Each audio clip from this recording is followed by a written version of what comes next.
Katharine, Duchess of Kent. We'll have a photograph, which would be nice, yeah? Fiercely proud of her roots. Her Royal Highness is, of course, a popular Yorkshire figure herself. And best known as the Royal at Wimbledon, whose kindness to runners-up won her millions of admirers. Katharine devoted 4 decades to public service and was an inspiration to royals who followed. She represents the best of the royals. She is the perfect ambassador for the British royal family. After marrying into the family 60 years ago, I, Catherine Lucy Mary, take thee, Edward. royal life has come at a cost. From those who doubted she was good enough, There was a lot of opposition to the marriage at first. to a strained early married life. Catherine was effectively an army wife, and I think that meant quite long spells away from her husband. And with events that led to depression, which nearly ended the marriage. I'm told that Catherine had thought about seeking a divorce. This was a lady who'd been put through the ringer. Catherine withdrew from public duties and shunned her royal title. The fact that she stepped back without making a big song and dance about it, she's a bit of a royal pioneer. She's challenged royal convention throughout her marriage, from converting to Catholicism to taking on a secret new role. I learnt more from these children than I ever taught them. Beloved by the public and the good causes she supports, how has Catherine succeeded where so many royals have failed? At an age when most people would be forgiven for putting their feet up, she just keeps going on.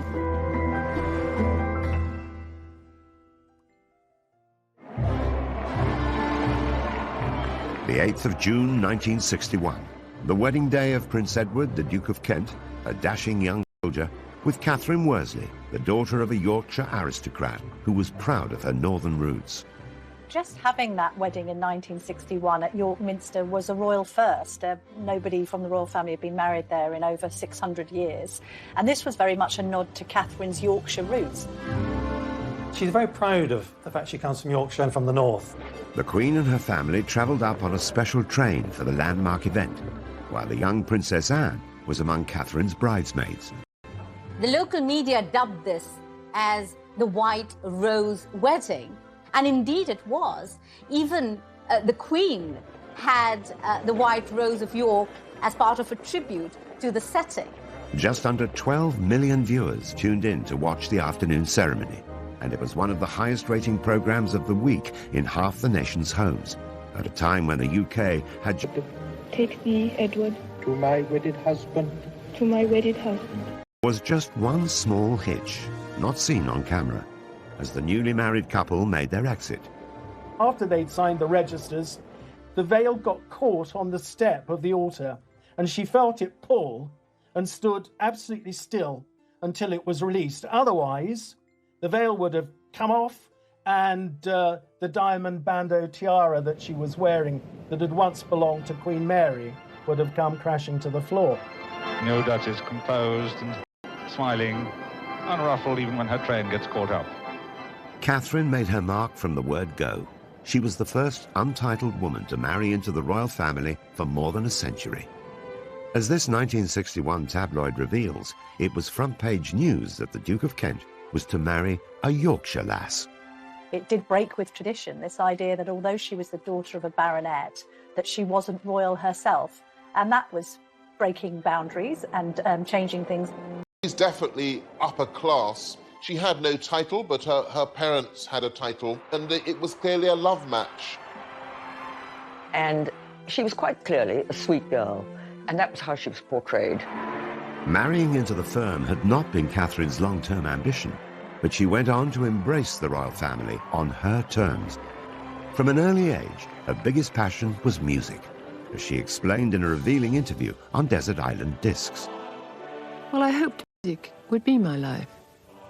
I don't think I had any other real ambitions at that time. So I get very emotional about music and was very sad to slowly have to give it up. The story of the aspiring music teacher who put her career on hold to be a royal began on the 22nd of February in 1933. She was born Catherine Worsley at Hovingham Hall near York. Her father was Sir William Worsley, 4th Baronet. The Worsley family have owned the estate more than 400 years and remain there to this day. Catherine's background was certainly aristocratic, and she lived quite an idyllic existence at the family estate in Yorkshire. As these charming family photographs reveal, the young Catherine found plenty of play areas within the extensive grounds of the Hovingham estate. But her childhood was solitary because her 3 older brothers were away at prep school during term times. Catherine was very close to her father, very fond of him. Catherine talks about how, as a child, he would often take her to the beach at Scarborough, and they would indulge with her playing on the sands. Catherine went to school from the age of 10, first at St Margaret's, then based at the stately Castle Howard close by her home. But when she was 13, she went to music. She learned to play 3 instruments, piano, organ and violin. She hoped that music would be her life. She studied it until she was 25, and she absolutely adores it, even to this day. Another family photo shows Catherine in her 20s, glancing coyly to one side, showing signs of the shyness she'd carried throughout her life, and which she later described with characteristic modesty. Would you say you're quite a shy person? Yeah. Very, actually. It's my nature. It's the way I was born. By the 1950s, Catherine was living and working in London as a nursery assistant. She was also courting a war hero, Andrew Burnaby Atkins, awarded 2 military crosses for bravery in World War II. Andrew Burnaby Atkins, whom I knew slightly, was an incredibly glamorous figure, but the girls I knew who were keen on him, they all knew it was no good. They all said rather gloomily, he's after this blonde in Yorkshire. There was this sense, I think, that her mother wanted more for her than this military man. Some royal observers believe Catherine's mother persuaded her to end her courtship with Andrew so that she'd be free to marry the Duke of Kent. I think that Lady Worsley, once she knew the Duke of Kent was after Catherine, Prince Eddie was after Catherine, I think may well have put a bit of pressure on her, steered her in the direction of Prince Eddie. When the Duke of Kent came on the scene, that really put paid to any kind of chance that Andrew Burnaby Atkins would have had as a possible husband for Catherine. It's often reported that Catherine's parents arranged her first meeting with Edward by inviting him to lunch while his regiment was based nearby. But Catherine had already struck up a friendship with him. She herself has said that they met at a private party in London, and they became firm friends. And as a consequence of establishing a firm friendship, the Duke of Kent was a very frequent visitor to Hovingham Hall. Prince Edward was 20 years old and nearly 3 years younger than Catherine. The army officer was a sports fan with a passion for motor racing, and as the Queen's first cousin, Edward was then 8th in line to the throne. He was regarded as very glamorous, and as Duke of Kent in the 1950s, he was very, very eligible. You know, after Prince Philip, he was probably the best-known young male royal, so probably quite a catch. Catherine's mother had big ambitions for her daughter's relationship with Edward, but hadn't reckoned on his mother, the then Duchess of Kent, Princess Marina. She was so dubious about Catherine's suitability as a royal bride, it would take her 3 years to agree to their engagement. At first, particularly from Princess Marina, after all, when the Duke of Kent, Prince Eddie as he was then, when he first met Catherine, he certainly would have been thought too young to marry. Princess Marina was descended from Greek and Russian royalty and believed monarchy stood apart from everyone. She once described the young Queen Mother, Elizabeth Bowes-Lyon, an Earl's daughter, as a common little Scottish girl. Princess Marina wasn't totally sold on the idea of her son marrying the daughter of a local squire. There was one occasion when Edward was with his family and other members of the royal family at Sandringham. And Princess Marina absolutely forbade him to leave Sandringham to go up to Hovingham to see Catherine Worsley. And of course, he totally ignored her and went. Under the Royal Marriages Act, the Queen's consent was required before any royal under the age of 25 could marry. The young couple waited for Edward to come of age and even agreed to spend a year living apart. While he served in Germany with his regiment, Catherine visited her brother in Canada and travelled in the USA and Mexico. I would imagine the year apart that went apart from each other was so that they both were certain of what they wanted to do. The separation made them more determined to be together and prove their devotion.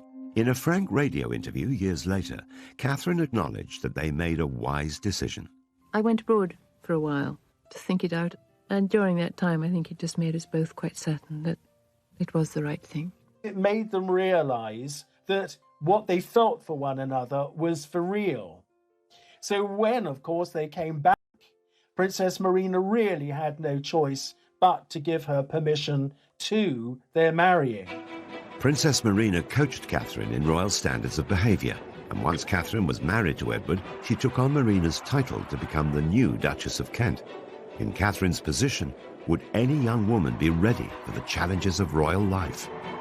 Marina had a very, very high profile in the family as the Duchess of Kent. I think to be the new Duchess of Kent, that's a difficult role. So you're a woman of 28 who's married into the royal family, given up your independence. You've got possibly an overbearing mother-in-law, and you've got an extensive programme of royal duties as well as being a military wife. I think this is a lot to take on all at once. As Duchess of Kent, Katharine's taxing royal schedule lay ahead of her, but her love of music would never go away and would lead to a secret second life. Katharine, being said, well, let me come in and do a singing lesson for you with your class, and I'll just, come and help you. After marrying into the royal family in 1961, Katharine, the Yorkshire lass, was now Katharine, Duchess of Kent. Thrown into a high-profile job with a grand title, she embraced the busy schedule of a working royal. I think it's important to realise the Duke and Duchess of Kent were very senior royals. Katharine, along with Margot, the leading female royal of that generation, so she was a bit of a star of the show. In the early years of their marriage, the Duke and Duchess of Kent were a great support to the Queen, at a time when her own children were too young to take on duties of their own. So as well as attending major royal events like Trooping the Colour or the state opening of Parliament, they were also asked to go on royal tours. The Kents represented the Queen overseas many times. One of their earliest visits was to Uganda in 1962 to mark the country's independence from British colonial rule. There's about 45 countries that go through that process in the first 30 years of the Queen's reign. Uganda, British Guyana, Barbados. This is a very important representative function. So the Duke and Duchess of Kent were very significant in that. Katharine gave birth to their oldest son, George, a year after their marriage. They joined Edward in Hong Kong for a year during his military service. By 1970, they had 2 more children.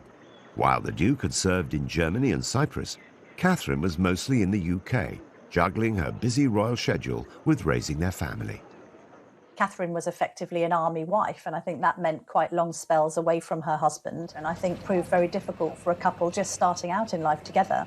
I think if you marry somebody who's in the army with a serious career, you'll get to have periods of separation, and I suppose it does pall eventually, but I think it's probably, she would look back on that as quite an important time in her life. Katharine's time was filled with numerous public duties. Though she never overcame her shyness, she kept her common touch and felt right at home with everyday people. They said they didn't know what to do with themselves in the holidays. You don't have that problem, do you? Nice to see you all. The fact that she was always very cheerful looking and smiling, the fact that she was quite tactile with members of the public, I think really endeared her to the nation at the time. Katharine seemed to hit on the ideal formula for royal conduct. She'd be an inspiration to the royals who followed her example, like Princess Diana. They both understood what it meant coming from the outside and having to try and adjust to a very different way of life. As Diana was to achieve later in her charity work, Katharine kept the focus on the cause rather than herself.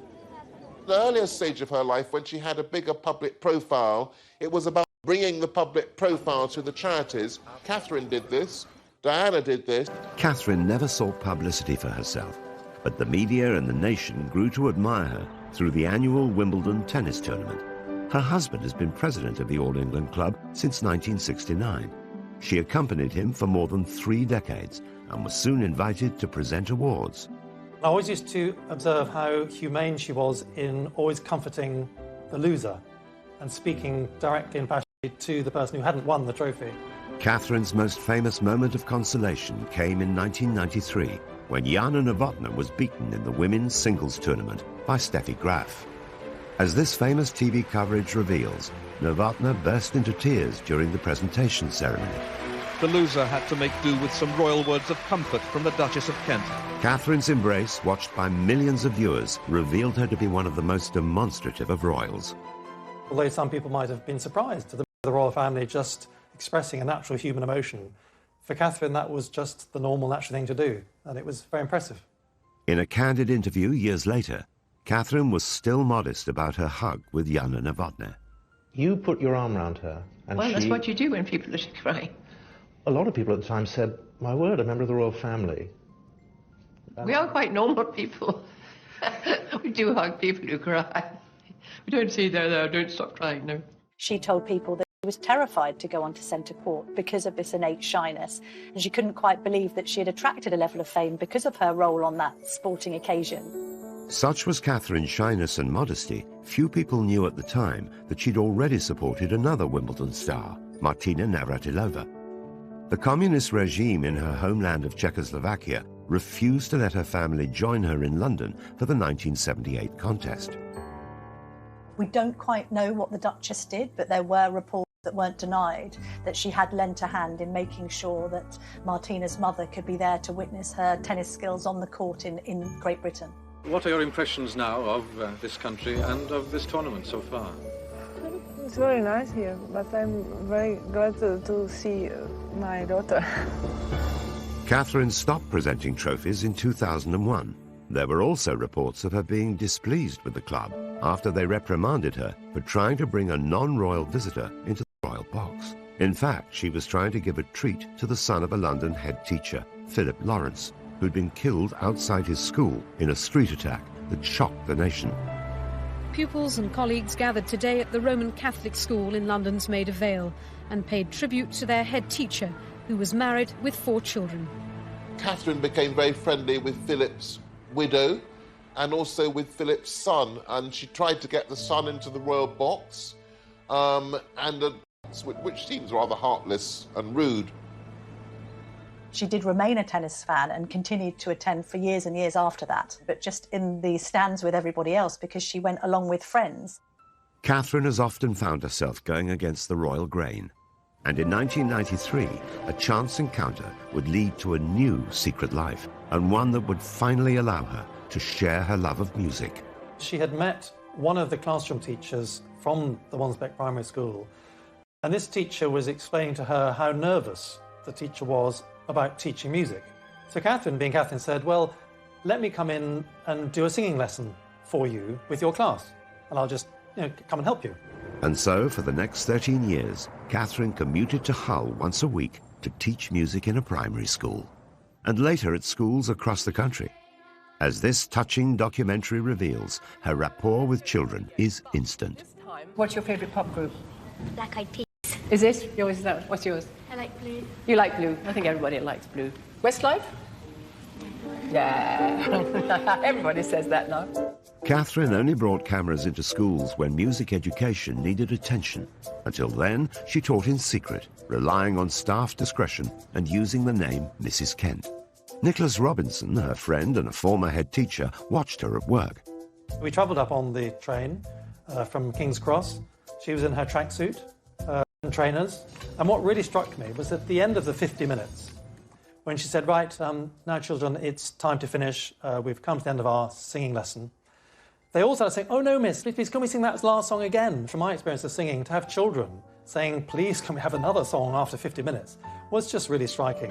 One of the books I read, called Rhinoceros in the Classroom, said something very true, which is that a classroom is a room full of learners.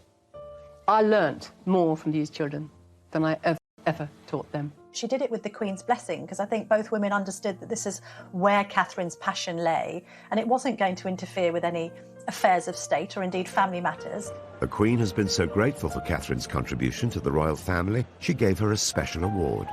Catherine was given the Dame Grand Cross of the Victorian Order, which is in the monarch's personal gift. So I think the Queen has been quite close to Catherine, and has been very keen to thank her for her service to the royal family through the decades. But Catherine was to pay a heavy price for her constant devotion to duty. The impact of these traumatic events meant that Catherine spiraled into very serious depression.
In 2002, whilst Catherine was teaching in Hull, she made a momentous decision, officially withdrawing from her royal duties. Thinking of it, I really will. Come the mid-90s, as it's now known, she doesn't make a big announcement and sing-song about it. By announcing that you're stepping back from something, you draw attention to yourself. So I think that what she did was much more dignified. Aged 69, after more than 40 years of loyal public service and now a career as a music teacher, Catherine's decision was fully supported by the royals. But she went a step further in her diversion from the royal path. Catherine did not want to use the title of Royal Highness. And this was Catherine making the point that her royal life was behind her. And therefore, because it was behind her, because she was marching to her own drum now, she didn't need the rank or the title. She wanted to be Catherine. The Duchess revealed this herself in the first interview she gave after giving up her royal title. I don't like being a public figure. I say that very humbly. Why not? It's my nature. It's the way I was born. I like doing things quietly, behind the scenes, achieving things for children. It's the way some of us are built. Catherine had put her longing for privacy to one side in order to fulfill the role she'd taken on. But after 4 decades of royal duty, she found her moment to step away from the spotlight. Oh, lovely. She's not the kind of person who stands on ceremony. So I think asking to be released from that title, HRH, would be simply a genuine desire so that there would be no barriers between what she's trying to do and between her and ordinary people. It was an unusual move for a royal, but the Queen gave Catherine her blessing. It is quite significant to say to the Queen that you want to drop the use of your HRH status. There's quite a strong bond between the two women because they're of a similar age, the Queen 94, Catherine 88. And I think the Queen had admiration for the way that Catherine was quietly going about the business of trying to make life better for others. The Duchess's desire to step back from royal life led to unfavourable speculation in the media. She was branded a recluse. Catherine opened up about this in her heartfelt chat with Fiona Bruce. What do you make of that? I mind terribly. You mind terribly? I mind terribly. I mind so much because I'm not. I never was. I'm far too busy, Fiona. Teaching is a very full-time job. I travel to Manchester, I travel to Albury, I travel to London on a regular basis to various things. I look after my family, I cook for my husband. No, I'm not a recluse. That period where people said she had been a recluse, actually she was secretly teaching at a primary school in Hull.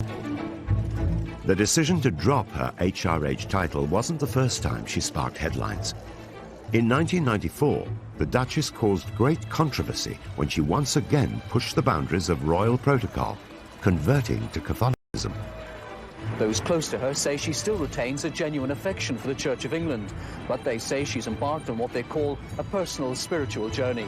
It was very significant, largely, of course, because not since 1701, the Act of Settlement, had a member of the royal family become Catholic. The Duchess arrived for the private ceremony with her husband to the applause of waiting well-wishers. Catherine's decision to ask the Queen to allow her convert was really another example of what a determined woman she was. Despite being head of the Church of England, the Queen approved of Catherine's personal decision, but the move still caused a stir in the press. I think the media regarded it as quite controversial simply because it had never happened before. And this was at a time when, there'd been a lot of press coverage about the Duchess. Converting to Catholicism was a big step. She would not have done it in any kind of way to upset anyone else. It would have been a private matter for her. It's thought that Catherine had turned to Catholicism following tragic events that she faced as a mother. At the start, family life seemed almost idyllic. In the 1960s, I think it was a very happy family. They had the lovely house of Coppins in Iver, about 15 miles to the west of London, which had been inherited from the Duke and Duchess of Kent, the previous generation. The couple have 3 children. Their eldest child, George, known as the Earl of St Andrews, their middle child, a daughter, Lady Helen Windsor, and their youngest child, Nicholas, Lord Windsor. She seems to have had a desire to have a big family, so they had the 3 children, and it seems that she wanted to have a 4th child. But the years that followed would be some of the worst of her life.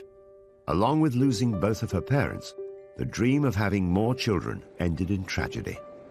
In 1975, at the age of 42, she became pregnant with her 4th child, but very sadly she contracted German measles. And of course, German measles in the first trimester can have the most devastating effect. And she had a termination. And I don't think she ever really quite forgave herself for that. But at the time, it seemed absolutely the right thing to do. Although the decision was medically advised, it's said to have plagued Catherine ever since. And in 1977, 2 years after the termination, tragedy struck once more. At 44, she conceived at birth. After 36 hours struggling to keep him alive, this baby died. And it devastated her. This triggered for Catherine the start of the most terrible period of depression, leading to being admitted to the King Edward VII Hospital. She was there in the hospital for 7 weeks. Catherine had hurled herself back into royal duty, which had serious consequences. Some said it was nervous exhaustion. Others talked about a nervous breakdown. Catherine, by her own admission, was suffering from depression at the time. Catherine later took another groundbreaking step for a royal. publicly opening up about the trauma of losing children and her personal battle with mental health issues. Royals weren't open about their mental health as we're used to them being now, with the likes of Prince William and Prince Harry talking about their Heads Together charitable initiative. Back then it was unheard of really for royals to be that revelatory about their own innermost feelings. Catherine gave very few interviews, and then only on subjects about which she both felt deeply and she felt would be of significance and use to members of the public who might have suffered in the same way. That did make Catherine appear to be somebody who was perhaps more relatable than the average royal, somebody who seemed human, very much one of us rather than being perhaps one of them. In addition to the loss that the couple suffered, the Duchess also battled health issues for most of her adult life. It was first said that she was suffering from Epstein-Barr virus, then ME, before it seemed to be confirmed that it was celiac disease that she was suffering from. But before, of course, that they'd actually got to that, she had been suffering quite considerably from health problems. None of that was apparent at the time when she was cheerfully giving the prizes at Wimbledon, carrying out a huge programme of public engagements. Despite the toll it took on her health, Catherine remained determined to measure up to royal expectations in a world where duty comes before all else. It epitomizes the essence of this determined woman.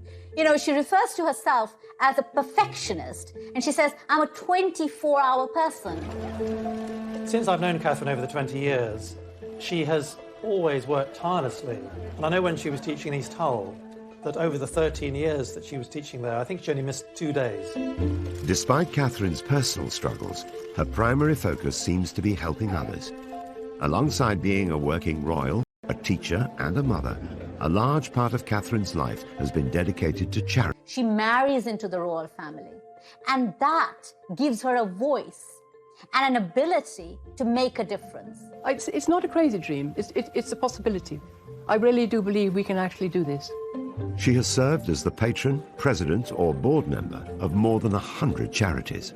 The Duchess's visit is to highlight the work of VSO volunteers by raising their profile in Macedonia and helping persuade government and people that those with mental and physical problems should not be stigmatized. With Catherine, the charities that were closest to her heart always seemed to be music, children, and the elderly. One especially close to her heart was Helen House in Oxfordshire, their home for terminally ill children, and she was a great presence there. I learnt, I suppose, after being here 4 or 5 times, it suddenly came to me how tears and smiles walk side by side. I think the Duchess of Kent was very much the kind of royal that didn't just want to be on a letterhead. She actually wanted to go and witness the work being carried out by charities firsthand, and even at times take part in it herself. For some years, Catherine went as a volunteer on pilgrimage to Lourdes in France, getting up at 6 o'clock in the morning, going to the hospital, helping to bathe and dress one of the pilgrims, or helping to feed them, sitting with them having a cup of tea and a cup of coffee, or just chatting to them. After she took on her role as patron of the Samaritans, the Duchess insisted on becoming a Samaritan herself, personally taking calls from those in need. She worked for them as a volunteer for many, many years, and she was always known as Kate. And, of course, nobody knew who they were talking to. I remember I said to her, how do you cope if somebody rings up and says, I want to die? What do you say? And she replied, you have to cut everything else out and focus solely on trying to help that person. Here's a woman who's led a life of the most unimaginable wealth and privilege, and yet has managed to retain the common touch. She's still that golden-haired lass from Yorkshire, you know, who married the royal prince.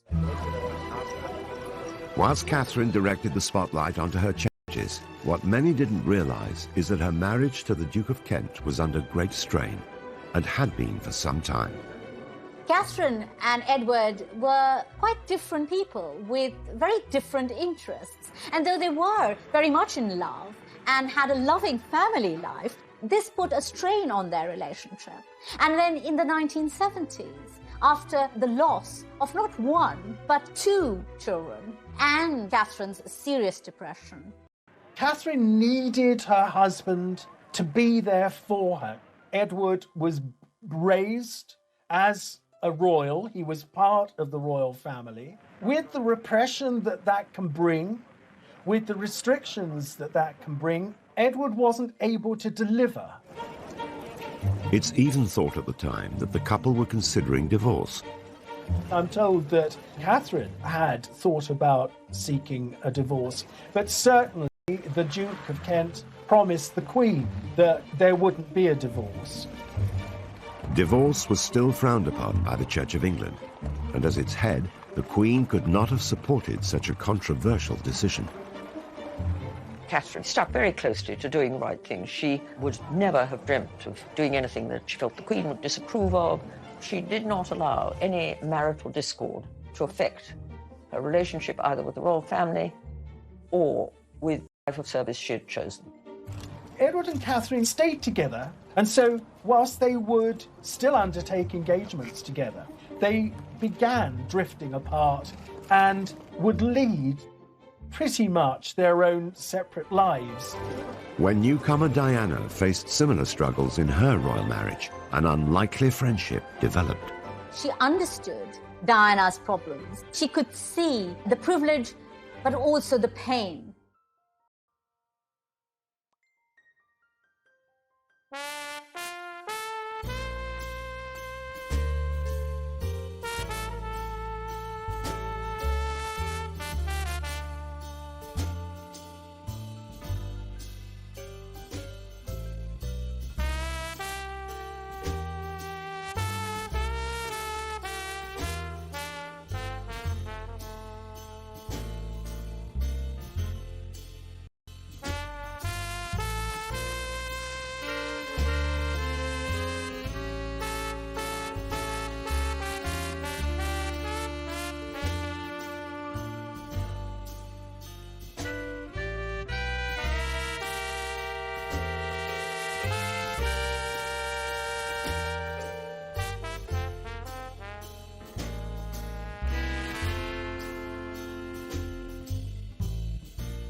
Throughout her royal life, the Duchess of Kent was tested by the unique demands of a royal relationship. Decades later, Princess Diana would experience many of the same struggles. You know, I think she could see a lot of herself in Diana. And later on, when they came to, reside together in Kensington Palace, they became very close friends. She advised Diana at critical moments of her life on how to handle the pressures in her marriage. Despite the age gap of almost 30 years, Catherine and Diana formed a unique friendship that lasted until Diana's death. Catherine and Princess Diana went through a certain number of the same experiences. They both suffered immense grief. They both found themselves isolated at times. They both had to overcome mental difficulties, and they both had that quality of warmth and empathy with people. They were both free spirits, both wanting to respect the Queen in their royal role, but equally perhaps wanting to break free and operate a little differently in the royal sphere. Catherine admitted in a media interview years later that she understood Diana's problems and sympathized with them because she could see the privilege but also the pain. And so I think Catherine did put an arm around Diana and try and help her through some very tough times. Catherine knew too well the rigour of royal life. Now aged 88, with her royal duties and her HRH title behind her, Katharine, Duchess of Kent, seems to be living a life away from royal grandeur. And aside from the weddings of Harry and William, over the last 19 years, Katharine has rarely been seen in public. She's been able to pick and choose the few royal events that she attends, big weddings, occasionally trooping the colour, anything that's special for the Queen, with whom I think she has a close relationship.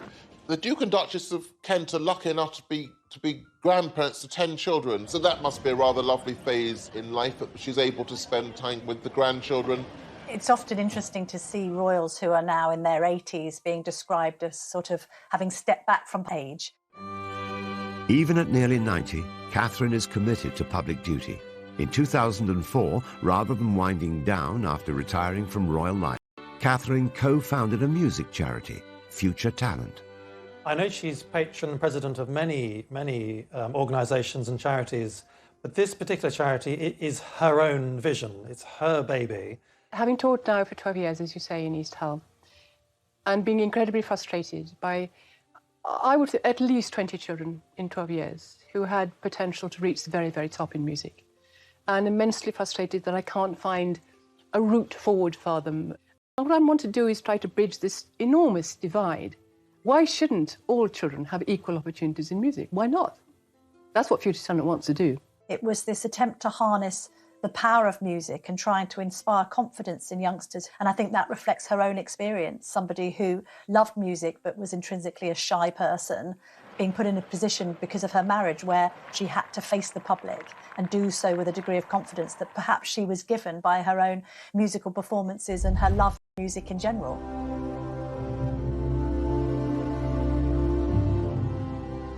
The charity has recruited ambassadors such as Dame Judi Dench and Sting, and Katharine has organised concerts at Buckingham Palace and Windsor Castle for the young musicians. Right from the beginning, Katharine would go into the office 2 or 3 times a week and we'd be writing letters and making phone calls. At an age when most people would be forgiven for putting their feet up and taking it easy, she just keeps going on. Spanning 7 decades, the Duke and Duchess's marriage has not been without its difficulties. But after living largely separate lives, in 2013, Katharine moved back into their home, Wren House in Kensington Palace, after Edward suffered a stroke. It's rumoured that the two are closer now than they have ever been before. But this is the quintessential Catherine, giving support and succour when she feels it's needed, whether to her husband, who is now ailing, or in the past to the weeping Jana Novotná in Wimbledon. The Duchess is still close with her royal relatives, and her neighbours at Kensington Palace include William and Kate. It's a family community, so that's rather lovely that they're still integral members of the royal family. I'm sure that occasionally they would see the Queen. Catherine Worsley married into the royal family against all the odds, and has not only survived, but has lived royal life on her own terms. She's transformed what it means to be a royal, the fact that she became a Catholic, which is a song and dance about it, the fact that she taught quietly in a school. I don't think we have any examples of any other royals that have been able to be that free-spirited and independently minded, while at the same time remaining within the royal fold and not offending anyone by their own desire to do things a little differently.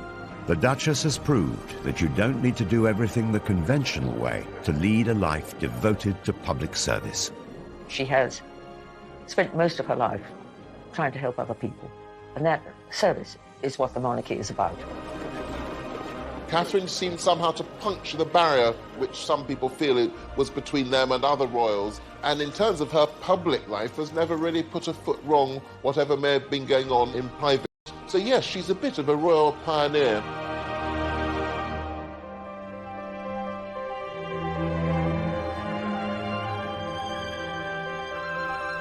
She felt it pull and stood absolutely still until it was released. Otherwise, the veil would have come off and the diamond bandeau tiara that she was wearing that had once belonged to Queen Mary would have come crashing to the floor. No Duchess, composed and smiling, unruffled even when her train gets caught up. Katharine made her mark from the word go. She was the first untitled woman to marry into the royal family for more than a century. As this 1961 tabloid reveals, it was front-page news that the Duke of Kent was to marry a Yorkshire lass. It did break with tradition, this idea that although she was the daughter of a baronet, that she wasn't royal herself. And that was breaking boundaries and changing things. She's definitely upper class.